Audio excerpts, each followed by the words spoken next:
Hello, welcome to my channel Gammat in life. माझ्या चॅनलला जर अजून सबस्क्राईब केलं नसेल तर माझ्या चॅनलला जरूर सबस्क्राईब करा. व्हिडिओला लाईक करा, शेअर करा आणि कमेंट करा. हॅलो सर्वांना, माझ्या गंमत इन लाईफ या चॅनलमध्ये तुम्हा सर्वांचं स्वागत आहे. सो आज आपण एक नवीन रेसिपी बघणार आहोत. तुम्हाला माहिती आहे उन्हाळा सुरू झालाय.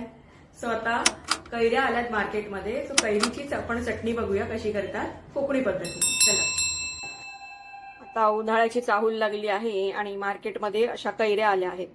तर आज आपण या कैरीचीच एक रेसिपी बघूया, ती म्हणजे कैरीची चटणी. चला तर मग. इथे कैरीची चटणी करायला मी 2 कैऱ्या घेतल्या आहेत. आता त्या कैऱ्या मी व्यवस्थित त्याचं जे स्किन आहे ते काढून घेते. थोडंसं स्किनला मला चीक आढळला, सो ते मी नीट काढून घेतलं आणि आता व्यवस्थित त्याच्या फोडी करून घेते.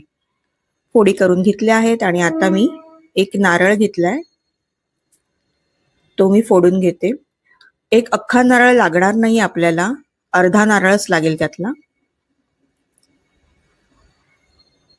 सो असा नारळ फोडते मी.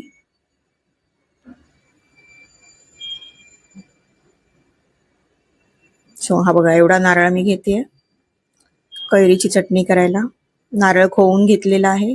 त्याच्यामध्ये 1 मिरची, 3 लसणाच्या पाकळ्या, 1 चमचा धणे असं घेतलेलं आहे. आता थोडं पाणी टाकून मी त्याला ग्राइंड करून घेते. ही चटणी तुम्ही कशाबरोबर पण खाऊ शकता. वरण भाताबरोबर पण छान लागते, सुंदर लागते. तसंच तोंडी लावायला जर काही नसेल चपाती बरोबर तर ही छान लागते. छान लागते, मस्त. करून बघा नक्की. आणि याच्यामध्ये आपण फोडणी करू शकतो, ऑप्शनल आहे. आता मी करते फोडणी. थोडंसं तेल घेते, 1 चमचाभर तेल आहे ते. थोडी मोहरी टाकेन त्याच्यामध्ये, ती तडतडेल. त्याच्यामध्ये कढीपत्ता टाकेन आणि नंतर हिंग.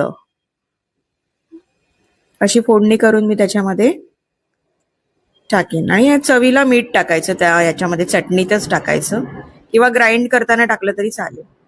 सो अशी आपली ही चटणी रेडी आहे. आता ती सगळी फोडणी मी मिक्स करून घेते आपल्या चटणीमध्ये.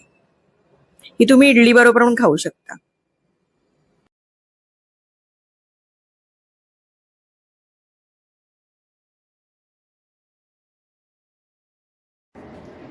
सो ही अशी आपली चटणी तयार झाली आहे.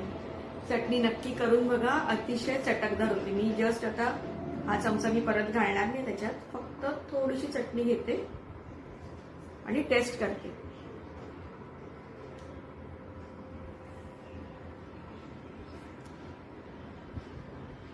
खूप छान झाले, अशी आंबट आणि छान झाली, कारण त्याच्यामध्ये सगळ्या टेस्ट उतरल्यात आपल्या कोकोनटची म्हणा, पुन्हा कैरीची मेन टेस्ट त्याच्यात आहे.